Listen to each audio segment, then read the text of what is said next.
يا مساء السعادة، يا مساء الهنا، يا مساء الخير كله، يا مساء الحلويات على أحلى وأغلى أخوات. بحبكم قوي قوي قوي، بحبكم من جوه قلبي، من صماصيم قلبي. صمصومة صمصومة حبايب قلبي، صماصيم الغاليين. النهاردة يوم جديد وروتين جديد. روتيننا النهاردة كله طاقة ونشاط، روتين تشجيع وتحفيزي للست الكسلانة. أنا عارفة إن أنتوا كسلانين والله، وعارفة إن أنتوا حرانين جدا. يمكن المكان اللي أنا فيه مش حر زي مكان تاني. أنا عارفة إن اللي قاعدين في القاهرة واللي قاعدين حوالين الجبال وحوالين الحتت اللي فيها صحاري وجبال، الله يكون في عونكم ويعينكم يا رب على الحر اللي انتوا فيه. ويعين يا رب كل اللي شغال في جبل ولا اللي شغال في العماله اللي هي بتاعه نجاره المسلح، نجارين المسلح، والناس اللي بتقف تبني بيوت، والناس اللي بتقف تكنس الشوارع. الله يعينكم ويكبر خاطركم ويرضيكم ويرزقكم ويجعل كل اللي بتعملوه في ميزان حسناتكم. انا عارفه ان انتوا بتشتغلوا وبتطلعوا طاقه كتير، بس ربنا والله ما ناسي حد. ربنا بيدي كل واحد 24 ضلع و24، يعني كلنا زي بعض. يعني كل واحد فينا واخد ال 24 ضلع بتوعه كاملين. ممكن يكون واحد يعني دخله على قده بس ربنا مبارك له في حاجات تانية كتير، وممكن يكون واحد معاه فلوس كتير بس مش راضي بحاجات كتير. فربنا يرضينا ويرضى عننا يا رب، ويرزقنا من حيث لا نحتسب، ويكمل لاولادنا يا رب في الثانويه العامه المواد الباقيه يا رب كده. انا ابني ناقص له ماده، وانتوا في ناس لسه ناقص لها مادتين. فربنا يا رب كده يكبر خاطرنا ويسترها معاهم، ويجعل لهم يا رب من الصعب سهل. اللهم امين يا رب. ويجيبوا النتيجه اللي هم عايزينهم ويعلي درجاتهم، اللهم امين. ويخفض التنسيق ويعلي الدرجات، يعني التنسيق يبقى قليل يدخل جامعه حلوه، والمجاميع بتاعتهم تبقى عاليه. اللهم امين. اول حاجه طبعا كده هنعمل الفطار مع بعض على طول. عملت كوبايه قهوه علشان خاطر انا عندي ضغط واطي بقالي يومين، ولسه والله شاربه واحده الصبح، وعامله كوبايه نسكافيه في ايدي هيك ايات كمان، مع اني انا مش بتاعه الكلام ده، ومش عامله جامده قدام القهوه، ما بحبهاش اصلا، بس بشربها لما اكون ضغطي واطي.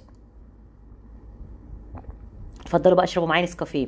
المهم دلوقتي هنعمل الغدا الاول. جبت فرخه النهارده بقى ايه، ظبطنا نفسنا كده وجبنا فرخه، لان احنا لحمه العيد خلاص يعني افترسناها. فقلت بقى بنجيب الفراخ البيضه، الفرخه باولها كده. انما لو فراخ بلدي ولا بط ولا وز بعينه في الفريزر عادي. الفراخ البيضه بتغير لونها وبتغير طعمها. بانيه، دبابيس، حمام كداب عادي يتحط في الفريزر. انما الفرخه على بعضها كده وهسلقها لازم تكون فريش. تمام. فرخه النهارده دي ب 160 جنيه، كبيره ما شاء الله، كانت تقريبا تعدي 2 كيلو. يعني ما اعرفش الفراخ بكام ساعتها، بس جوزي بيتصل بالراجل اللي هو جنبينا. الراجل ده يا جماعه قاعد فاتح في 43 اسمه طارق، فراخ وزي العسل والله العظيم. بجيب منها بقالي اكتر من 5 سنين ما فيهاش زفاره خالص. يعني راجل محترم جدا جدا. جوزي بيتصل بالتليفون يعملها لنا، وامين كمان. ما اعرفش رقم تليفون عشان ما حدش يقول لي رقم تليفونه. ممكن اجيب لكم من جوزي، يعني لو هو بيودي دليفري في العاشر من رمضان. انا لما بيكون حد كويس وحاجته نظيفه بقول لكم عليه. ده مش اعلان والله، ده محبه فيكم ان انتوا تجيبوا الحاجه من اماكن حلوه، مش اعلان قسما بالله. تمام. غسلت الفرخه طبعا بخل الناس اللي بتقول لك الخل صحيح بيثبت الريحه، الخل يا جماعه بيثبت اللون في الغسيل، ما يثبتش الريحه. لا في اي حاجه احنا بنحطه بيشيل الزفاره خالص ويفتح لون الفراخ، مع ليمونه، مع معلقه سكر، و3 معالق ملح كده كبار تنقعي فيهم لحمه الفراخ، لحمه الشطف بس.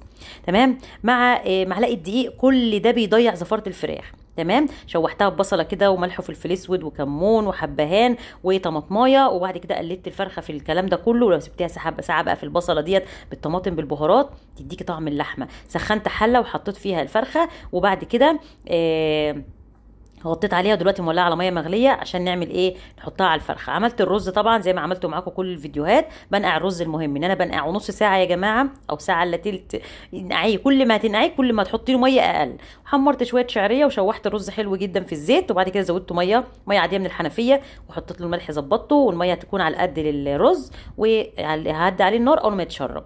بعد كده جبت بصلايه. البصلايه دي كنت مفرزاها في الفريزر، حطيت عليها معلقه دهن بقى. دهن جاموسه، ريحته سمنه بلدي. انا من الناس ما بحبش الدهن اصلا، بس ما عملته بقى لها عندي دلوقتي داخله على السنوي اهو. كنت عامله برطمانين، بحط معلقه واحده كده زي ما انتم شايفين مع الاكل، عشان طبعا الكوليسترول، بس احنا بناخد فايدته من غير ما ناخد ضرره. ادي الفراخ نزلت عليها بالميه المغليه، بتتشوح حلوه. اول ما تغير لونها وتنزل دهونها انزلي عليها على طول بالميه المغليه. ما تحطيش على الفراخ ولا على اللحمه ميه من الحنفيه، اوعي تعملي كده. ما بحبش اغلي الميه واسقط فيها الفراخ واللحمه. احب اشوحهم الاول، بنزل منهم البهاريز بتاعتهم وبديهم صدمه، المسام بتاعتها بتتقفل، وفي نفس الوقت بيبقى ليهم طعم احلى من كون انا اغلي ميه واحطها فيها. لا الفراخ بتطلع ريم ولا اي حاجه، ولا اللحمه. طالما شوحناها تشويحه حلوه ونزلنا بميه مغليه مفيش ولا ريم ولا حاجه. شوحنا بصلايه طبعا زي ما شفتوا انا اديتها لون بس ذهبي كده، ايه اتلسعت مني مش هكذب عليكم، بس ده مش محروقه، هي لون ذهبي كده. كل اللون ده هيطلع في الصلصه هيغمقها معايا ويخليها حلوه. هنزل عليها بفصين من التوم كده تمام. وبعد كده هنزل عليها ب3 طماطمات او 4 مضروبين على حسب حجم الطماطمايه، عشان هنعمل النهارده طبيخ. كنت هعمل صراحه شويه، هما بيحبوا لسان العصفور والفراخ المحمره والرز او الملوخيه، بس انا النهارده قررت اعمل لهم خضار ومش هحط جنبه شوربه. باخد بوج نسكافيه، بوج نسكافيه يا برشدي. المهم دلوقتي حطيت ايه، حطيت بقى كيس بسله. البسله دي احنا غاسلينها طبعا مع بعض ومفرزينها. انا كنت الاول بعينها مش مغسوله، بقيت لقيت ان انا اغسلها واصفيها واسيبها تصفى براحتها وبعدين اعبيها في اكياس اسرع لي. تمام تمام، عشان الحاجه اصلا لما بتسيبيها تفك بغير طعمها وبتبقى عامله زي الياف كده. لازم أن الخضار يتحط في الصلصه وهو متلج. نزلت عليه برده بجزريه متقطعه مربعات مكعبات صغيره، ونزلت عليه ببطاطسايه. الناس اللي ما بتحطش بطاطس في البسله صدقوني بتفرق في الطعم وجميله، وكمان بتكتر معاكي الكميه لو كميه البسله عندك صغيره. دي طبعا مفيش بسله دلوقتي، البسله دلوقتي انا لقيت كنت نفسي اكل باميه، كنت عايزه اعمل كيس باميه كده، ما لقيتش عندي ولا وحده باميه خالص. انا ما اشتريتش الباميه السنه دي اصلا، بس ان شاء الله نجيبها ونعملها مع بعض باذن الله. بعد كده طلعت الفرخه طبعا على ما الرز اتعمل والبسله عملتها، كانت الفرخه استوت لان فراخ بيضه، فراخ بيضه مش فراخ بلدي. وادي التحمير بتاع الفراخ. طبعا بقى لو هتعملي طشه ملوخيه حالا حطي فيها التومه كده وقومي طشه بيها ده الدهن اللي نازل من الفراخ طبعا، قومي طشه بيها الملوخيه. بس انا مش هرميهم، انا ما بحبش ارمي النعمه. هي اتحمرت فيها الفراخ ونزلت فيها الدهون وطعمها حلو، حطيتها في علبه وحطها في التلاجة. لما اجي اعمل ملوخيه هقوم حطاها في الطاسه وحط عليها التومه ومزوده عليها شويه زيت او حته سمنه بلدي كده، وهطش بيها الملوخيه، هتبقى واخده بهاريز الفرخه نفسها. تمام. انا مش بحب ارمي حاجه خالص يا جماعه، ومش بحب اكتر الزيوت اللي بحمر فيها الحاجه عشان حرام ان انا ارمي زيت. تمام تمام. ده مش بخل مني والله، بس انا ست عارفه ان النعمه لما بتحافظي عليها ربنا بيراضيكي، لان دي نعمه ربنا. وحبه الزيت اللي انا حمرت فيهم الفرخه اقدر اعمل فيهم طشه الملوخيه زي ما بعملها معاكم على طول، فمش هرميهم، هسيبهم لطشه ملوخيه مش هنرميهم. علبه صغيره حطيهم في طبق كده وغطيهم وحطيهم في التلاجة وطلعيهم على طول يوم طشه الملوخيه. طبعا انا زودت الشوربه النهارده شويه لاني ما عنديش ولا كيس شوربه في الفريزر. هشيلهم بقى كده واحطهم بقى، نسقي بيهم محشي لو هنعمل فراخ محمره ومشويه، نسقي بيهم اي حاجه، اعملي بيهم بقى الحاجات اللي اكل ارداحي. نعمل طبخه ارداحي كده وجنبها بتنجان مخلل وحبه بطاطس محمرين، ويبقى غدا حلو كده وسريع زي ما انت عايزه بقى. تمام. الشوربه ما بتترميش يا جماعه، دي نعمه. بدل ما تجيبي مرقه دجاج وتحطي حاجات مواد حافظه في جسمك وفي جسم ولادك وجسم اهل بيتك، فالشوربه حلوه. تمام. اخد بوج نسكافيه، الله بشربه دافي، بحب اشرب الحاجه سخنه. دخلت بقى على المواعين على طول، وعلشان احس ان انا بغسل المواعين انا هغسل الحاجات الكبيره الاول. انا طبعا خلصت الغدا كله، لو انا بغسل المواعين وانا بعمل الغدا باخد وقت اطول، فقلت اخلص الغدا كله واولع عليه مره واحده. اول ما حاجه عملتها ان انا غسلت الفرخه ونقعتها، وبعد كده نقعت الرز جنبها، وبعد كده دخلت صراحه شفت سليم غيرت له كده، شفته ظبطت دنيته يعني. الموضوع ده بياخد مني اكتر من ساعتين. وبعد كده طلعت بعد ما الاكل بيستوي يعني كلنا وخلاص، قلت بقى مغسل المواعين كلها على بعضها. طبعا انا كنت الاول بخلص كل حاجه وانا بشتغل، كنت حلوه دي كنت الاول. فدلوقتي قلت اللي خلاني اضيع وقت في المواعين طبعا بخش في سليم، لان برضو وليه واجب يعني، انا واجبي عنده واجبه عليا ان انا اخش فيه على طول. خدت كده الحاجات اللي تنفع تحط في الغساله. كانت في حد كتب لي اعملنا روتين ان انت ازاي بتملي الغساله.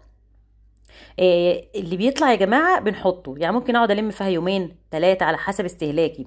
وانا اصلا بقتصر في المواعين وبطلع صينيه كده احط فيها الرز ناكل كلنا مع بعض في صينيه واحده، يعني عيش وملح. بختصر المواعين جامد يعني، جامد يعني. انا كنت عند اختي من كام يوم، من امبارح تقريبا كنت عند اختي، ف خليتها سابت الاكل في الاطباق الفويل والله، اللي هي الفراخ المشويه اللي كانت عاملاها وكده، وغرفت الباقي في الاطباق. وقلت لها بعد كده لما يكون جاي لك ضيف هات اطباق الفويل الكبيره، واطباق اللي هي اللي هو الفويل اسمها ايه، اطباق اللي هي الالومنيوم، اطباق الالومنيوم الفويل اللي هي بتنفع تتحط في الفرن برضه، هاتيها واعملي فيها البشاميل عشان يبقى استهلاك مره واحده ونرمي. اللي جاي له ضيف يوفر على نفسه صحته ومجهوده ويجيب الحاجات اللي تنفع كده. يعني انا لو جاي لي ضيف انا هعمل كده، هجيب اطباق اللي هي المره الواحده واخلص. يبقى انت استهلكت حلل وسختي بوتاجاز، الحاجات اللي انت استهلكتها في المطبخ، انما الغرف ده بيبقى ليلته ليله تانية. كل ده يتعبى في كيس كبير ويترمى في الباسكت وخلاص. دخلت بقى طبعا على البوتاجاز على طول. والناس اللي بتسالني على البوتاجاز ده يا جماعه، البوتاجاز ده ما شاء الله عملي جدا، حلو جدا جدا. هو بس الغاز معايا اللي مهدي الفرن قوي، ما اعرفش ده فريش ولا لا اللي كده، بس انا متاكده انه الغاز مش عشان مش انبوبه، فضغط الغاز بيبقى بسيط شويه، فبعلي درجه الحراره على اعلى درجه. المهم ننضف الحاجه اول باول، هتفرحي بيها على طول. صح بتبقى متضايقه بس هتبقى عامله بالنسبه لك زي العاده، هتتعودي على كده ان انت مش هتبقي اصلا. بص عارفه انت هيبقى عندك حاجه كده عامله زي الهرش، لو ما غسلتيش البوتاجاز او غسلت المواعين بعد الاكل وتعودتي على كده هتاخدي على كده. والست الشاطره يا جماعه هي اللي بتخلص شغل بيتها. اهم حاجه في البيت اصلا قسما بالله بحس كده ان هو القلب اللي بينبض وبيتحرك في البيت هو المطبخ. طول ما المطبخ نظيف، يعني انا ليه تقولي انا عندي دهون جنب البوتاجاز، ولا دهون في الارض، ولا دهون ورا البوتاجاز، ولا دهون على الحيطه، ولا دهون مش عارفه في ايه ولا في ايه؟ طب وليه؟